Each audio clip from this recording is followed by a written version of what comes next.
अस्सलाम वालेकुम दोस्तों, आप सबका खुश आमदीद करता हूं टाइम्स कवर की एक और खूबसूरत वीडियो में।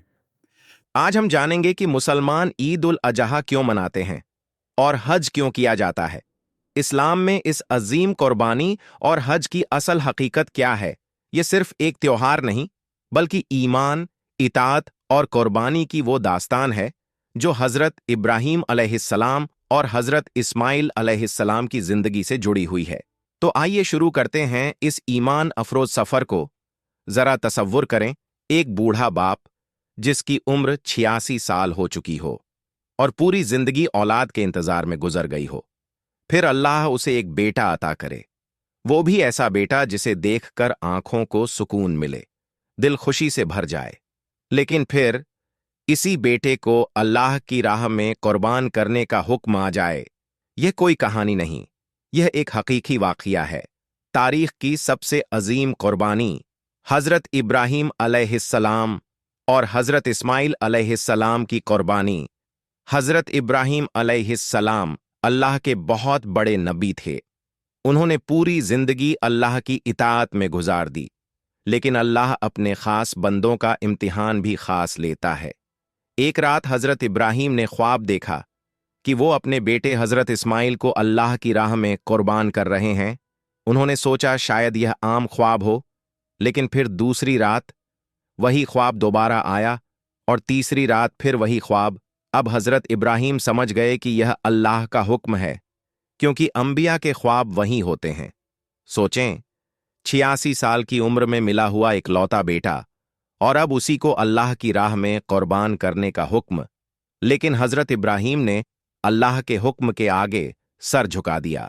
उन्होंने हज़रत हाजरा से फरमाया, इस्माइल को नहला धुलाकर अच्छे कपड़े पहना दो, हमें एक सफर पर जाना है। मां ने अपने बेटे को मोहब्बत से तैयार किया। उन्हें क्या मालूम था कि आज अल्लाह उनके सब्र का इम्तिहान लेने वाला है। इसी दौरान शैतान हज़रत हाजरा के पास आया। उसने कहा, क्या तुम जानती हो इब्राहिम तुम्हारे बेटे को ज़ब्त करने ले जा रहे हैं? लेकिन हज़रत हाजरा ने फौरन जवाब दिया, है तो मेरे एक नहीं कई बेटे भी होते तो मैं अल्लाह की राह में कुर्बान कर देती। शैतान नाकाम हो गया। फिर वह हज़रत इस्माइल के पास आया, कहने लगा, तुम्हारे वालिद तुम्हें दावत पर नहीं ले जा रहे, वो तुम्हें ज़बह करने जा रहे हैं। हज़रत इस्माइल ने जवाब दिया, अगर यह अल्लाह का हुक्म है तो मैं अपने रब के फैसले पर राजी हूं। फिर शैतान हज़रत इब्राहीम के पास आया, कहने लगा, तुम्हारा एक ही बेटा है, अगर उसे कुर्बान कर दोगे तो तुम्हारा क्या बाकी रहेगा। हज़रत इब्राहीम फौरन समझ गए कि यह शैतान है। आपने गुस्से में आकर शैतान को कंकड़ मारे और उसे भगा दिया। और यही वो वाक़या है जिसकी याद में आज भी हाजी मीना में शैतान को कंकड़ मारते हैं। फिर हज़रत इब्राहीम ने अपने बेटे हज़रत इस्माइल को सारी हकीकत बता दी। सोचें वो लम्हा कैसा होगा जब एक बाप अपने बेटे को बताए कि अल्लाह ने तुम्हें कुर्बान करने का हुक्म दिया है। लेकिन हज़रत इस्माइल ने जो जवाब दिया वो क़यामत तक ईमान वालों के दिल हिला देता है। उन्होंने कहा, अब्बा जान, आपको जो हुक्म मिला है वो कर गुजारिए, इंशाअल्लाह आप मुझे सब्र करने वालों में पाएंगे। फिर हज़रत इस्माइल ने अर्ज किया, अब्बा जान, मेरे हाथ पांव बांध दीजिए, कहीं तड़पने से आपको तकलीफ ना हो, और अपनी आंखों पर पट्टी बांध लीजिए ताकि बाप की मोहब्बत आपको रोक न दे, और मुझे पेशानी के बल जमीन पर लिटा दीजिए ताकि आप अल्लाह के हुक्म में कमजोर न पड़ जाएं। यह सिर्फ कुर्बानी नहीं थी, यह अल्लाह के हुक्म के सामने मुकम्मल सर झुका देने का नाम था। हज़रत इब्राहीम ने अपने बेटे को जमीन पर लिटाया, आंखों पर पट्टी बांधी और पूरी ताकत से छुरी चला दी, लेकिन अल्लाह को तो सिर्फ उनका इखलास देखना था।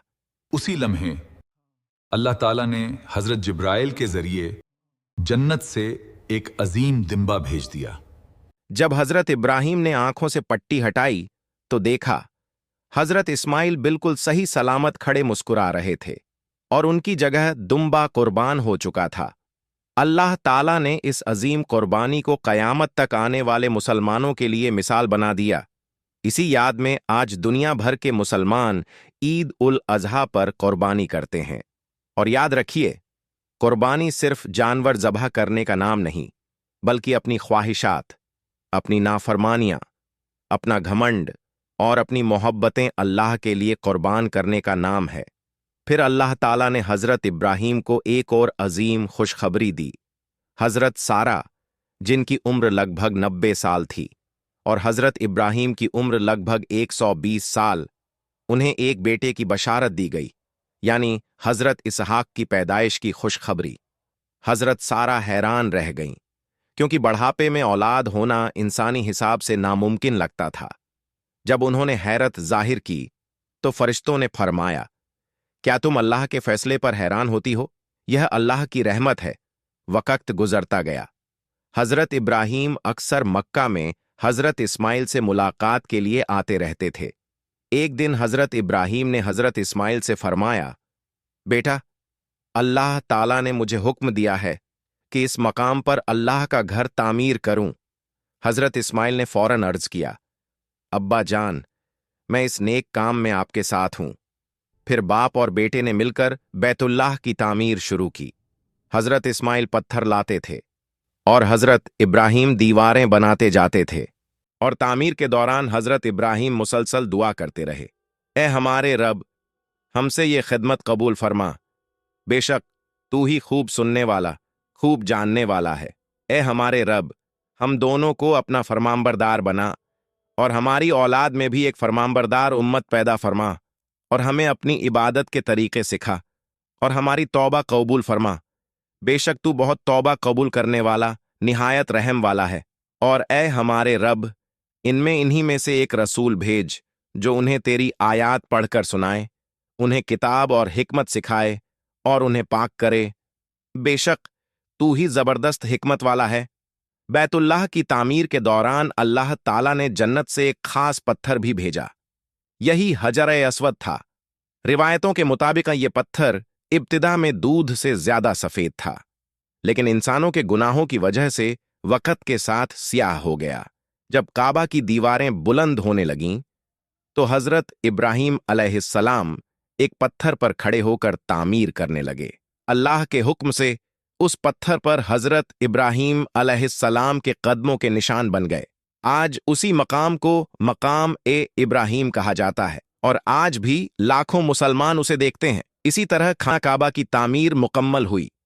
پھر اللہ تعالیٰ نے حضرت ابراہیم کو حکم دیا، لوگوں میں حج کا اعلان کر دو۔ حضرت ابراہیم نے عرض کیا، اے اللہ، میری آواز پوری دنیا تک کیسے پہنچے گی؟ اللہ تعالیٰ نے فرمایا، اے ابراہیم، آواز لگانا تمہارا کام ہے، اور اسے لوگوں تک پہنچانا میرا کام ہے۔ پھر حضرت ابراہیم جبل عرفات پر کھڑے ہوئے اور اعلان کیا، لوگو، اپنے رب کے گھر کا حج کرو۔ اللہ تعالیٰ نے اس اعلان کو قیامت تک آنے والے انسانوں کے دلوں تک پہنچا دیا۔ اسی لیے آج بھی دنیا بھر کے مسلمان خانہ کعبہ کی محبت اپنے دلوں میں رکھتے ہیں، اور ہر مسلمان کی خواہش ہوتی ہے کہ وہ ایک بار ضرور حج یا عمرہ کرے۔ حضرت ابراہیم علیہ السلام نے تقریباً 175 سال کی عمر میں وفات پائی۔ آپ علیہ السلام کی پوری زندگی آزمائشوں سے بھری رہی، لیکن ہر امتحان میں آپ نے اللہ سے وفاداری نبھائی۔ اسی لیے اللہ تعالیٰ نے آپ کو خلیل اللہ کا لقب عطا فرمایا، یعنی اللہ کا دوست۔